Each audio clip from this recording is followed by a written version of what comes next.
Thaís Bilenque.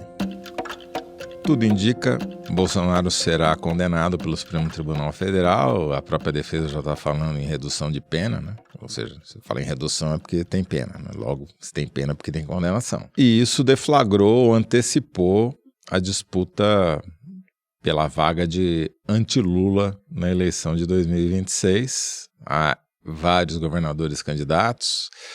Ainda provavelmente haverá vários surfistas que nós nem sequer conhecemos, né? Mas o Tarcísio, talvez percebendo essa antecipação e esses movimentos da concorrência, rasgou a fantasia, né?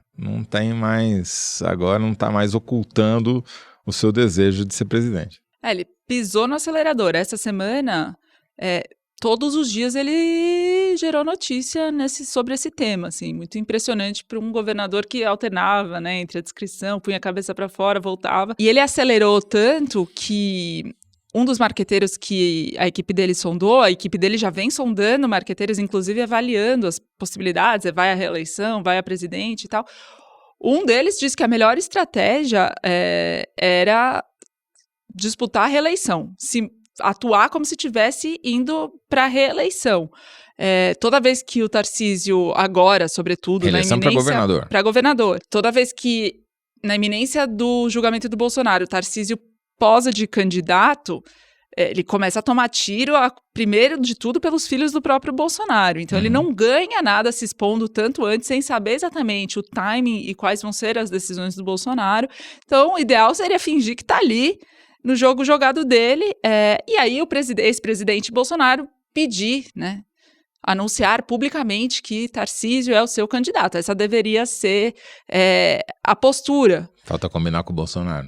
E falta combinar também com o mundo político que está mais afobado ainda, né, para começar a acelerar esse movimento. Então, só nessa semana, o Valdemar da Costa Neto, presidente do PL, e o Marcos Pereira, presidente do Republicanos, fizeram uma disputa pública de Tarcísio, não se ele vai ser candidato a presidente ou não, mas por qual partido. Ele é do Republicanos, o Valdemar diz que ele prometeu ir para o PL, eles já trocaram declarações já disputando a candidatura. O Kassab, do PSD, que tem 2 pré-candidatos no páreo, né, o Eduardo Leite e o Ratinho Júnior, sendo que o Ratinho Júnior tá antes na fila, já também deu declaração dizendo, bom, se o Tarcísio for, aí veja bem e tal. A declaração dele foi ótima, né, porque ele disse assim, não, nós temos 2 candidatos e teremos candidato próprio. Agora, se o Tarcísio for candidato, a gente estuda.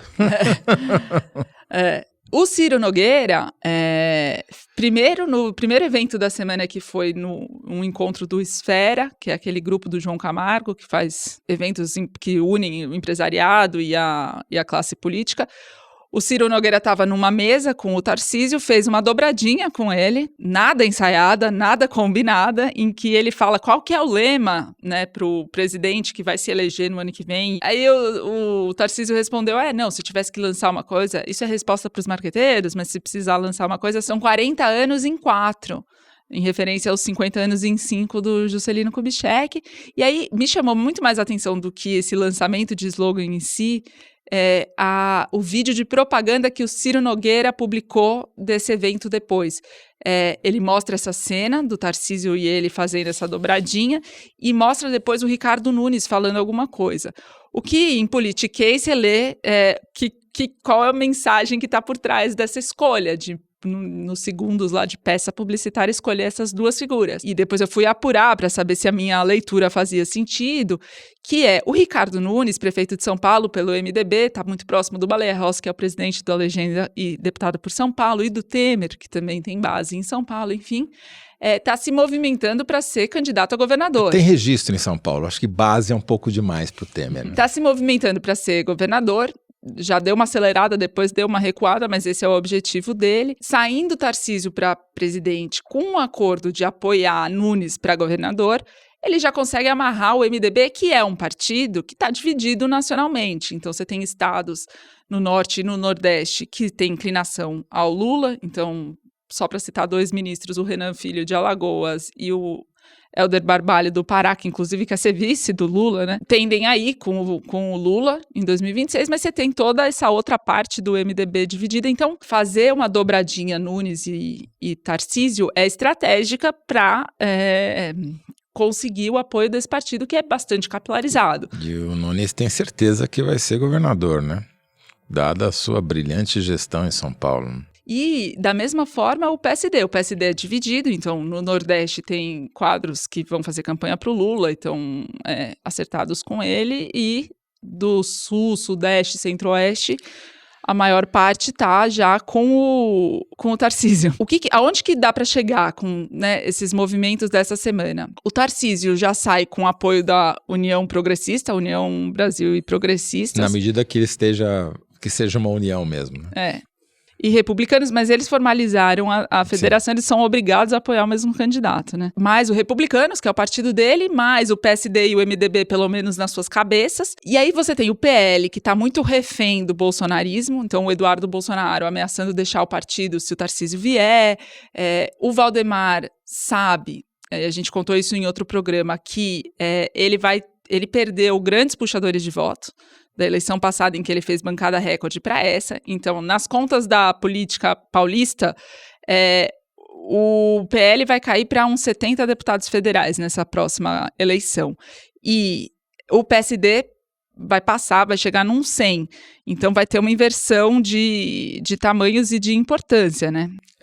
A conta aí é simples, né? Além dos puxadores de voto, e o boy, né, o Valdemar Costa Neto, é especialista, né, desde o Tiririca em arrumar puxadores de votos, gente que tem voto para ele eleger mais 3 ou 4, como também a eleição de prefeitos, né? Como a gente falou após a eleição de prefeito do ano passado, que o PSD foi o grande vencedor e, portanto, os prefeitos são grandes cabos eleitorais, ainda mais em ano de emenda eleitoral, enfim, né? Emenda ao orçamento e tal. Isso. Agora, eu só queria fazer uma observação, Thaís, que é o seguinte: pelas pesquisas e pelo que a gente está vendo, o Bolsonaro, ele hoje é minoritário, ele tem mais rejeição do que voto, mas a quantidade de eleitores simpatizantes que ele tem é suficiente para anular uma candidatura da direita.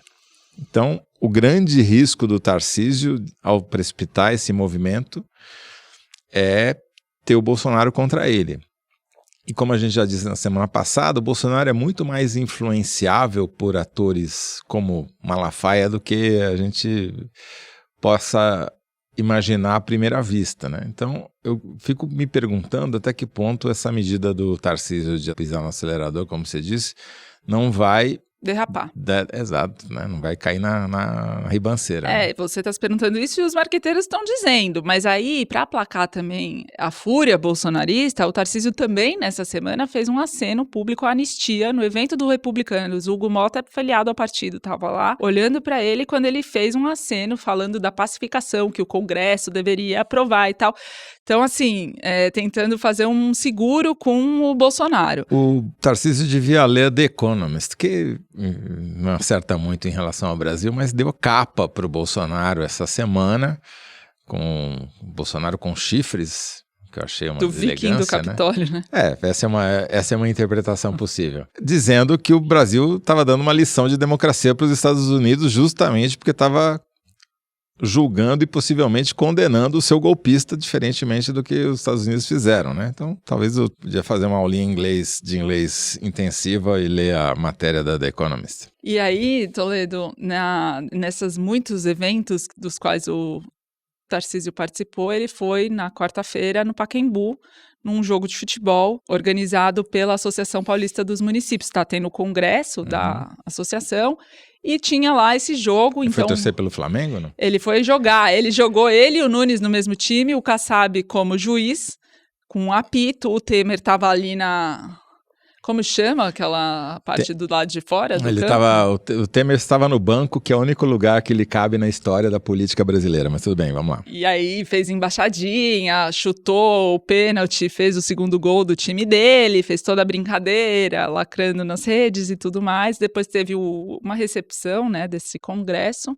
também lá no Pacaembu. Eu conversei com um político que teve com o Tarcísio falando, essa alma quer falar. Ele fala, quando ele identifica um candidato, ele fala, essa alma quer falar. Que é, na definição dele, um político discreto, bem extrovertido.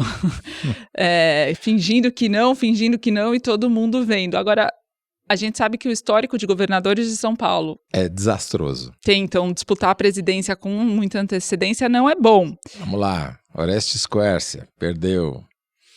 Mário Covas, perdeu. José Serra, perdeu. Geraldo Alckmin, perdeu.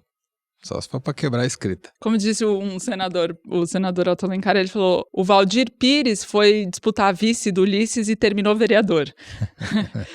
Com todo respeito à trajetória do Valdir Pires, né, que não dá para comparar, mas são saltos arriscados, então... A ver, tá animado, né, Thaís? E o julgamento também tá movimentando, né, movimentando o sistema de justiça, segurança, 24 horas de vigilância do Bolsonaro para evitar risco de fuga, segundo a polícia. A gente comentou na semana passada as mensagens, mas saiu essa notícia depois que o programa foi ao ar. As autoridades identificaram 44 milhões de reais movimentados pelo Bolsonaro em 2 anos, né, Toledo? Bolso Fintech. Então, são semanas que prometem. Pix e Pix. Milhares de Pix. Muito bem.